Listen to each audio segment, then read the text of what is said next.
C'est que du soleil. Alors une étoile pour le soleil. Avec moi? Voilà. Et pour Julie Jasmine également. Ben, bonne journée. Sous la loupe à l'instant, ça débute. Au revoir. Bonne journée. Et oui, mercredi 25 septembre, ici Christine Fournier, bienvenue à l'émission Sous la loupe. Au menu ce matin, la commission Ménard sur le printemps 2012 poursuit ses travaux aujourd'hui. Hier, on a abordé entre autres la formation des policiers en matière de contrôle de foule. Caroline Bellé va venir nous résumer les témoignages d'hier. Il y a notre collègue de Toronto, Philippe Leblanc, qui lui va venir nous parler du groupe Al-Shabaab qui est responsable de l'attaque contre le centre commercial Westgate au Kenya, qui a fait une 60aine de morts et près de 200 blessés. C'est un groupe terroriste qui recruterait ici même au Canada des membres. Mais d'abord, je vous propose une discussion sur l'utilisation des médias sociaux dans les enquêtes policières. Tout ça à la lumière de cette nouvelle qui est parue hier. Vous le savez, la GRC a lancé un appel à l'aide du public pour retrouver un agresseur d'enfants. Et on demande donc de partager des photos de l'homme dans les médias sociaux.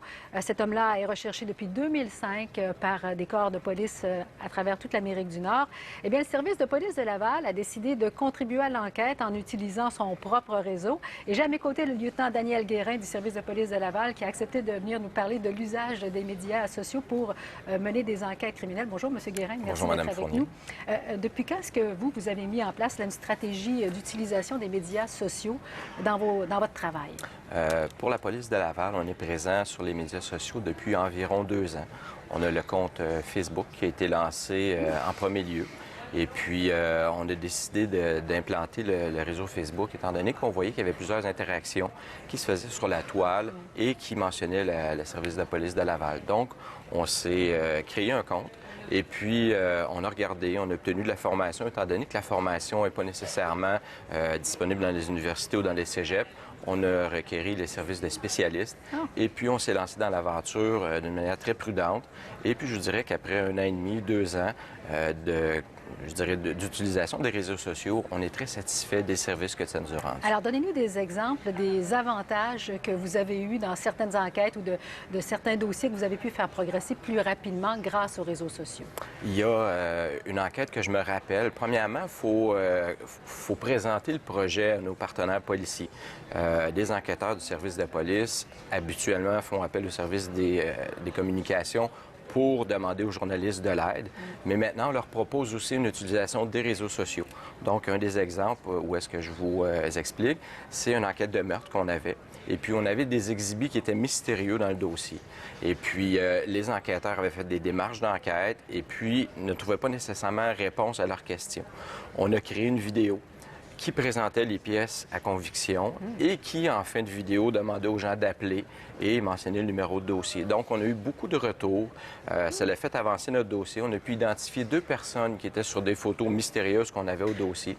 Et puis, on avait même des photos d'un endroit qui était au Mexique. Et puis, il y a des abonnés de notre compte Facebook et de notre YouTube qui nous ont indiqué où était exactement l'endroit. Donc, beaucoup d'utilisation. Et puis, on avait plusieurs enquêteurs qui travaillaient avec nous, qui sont nos abonnés Donc, ça Facebook. permet une communication beaucoup plus large, et même à travers toute l'Amérique et à travers le monde, si vous voulez rejoindre quelqu'un. C'est sûr et certain. Puis, dans l'exemple que vous avez présenté tantôt, c'est une disparition qu'on avait sur le territoire de Laval. On a demandé de l'aide du public pour retrouver la jeune fille. Et puis, qu'est-ce qui est intéressant, c'est qu'avec les réseaux sociaux, on a des statistiques qui viennent avec les publications. Et puis, lors de la publication de cette jeune fille-là, pour la retrouver, on a eu environ 500 000 personnes qui ont été rejointes. Donc, c'est vraiment une communication qui avait été très intéressante.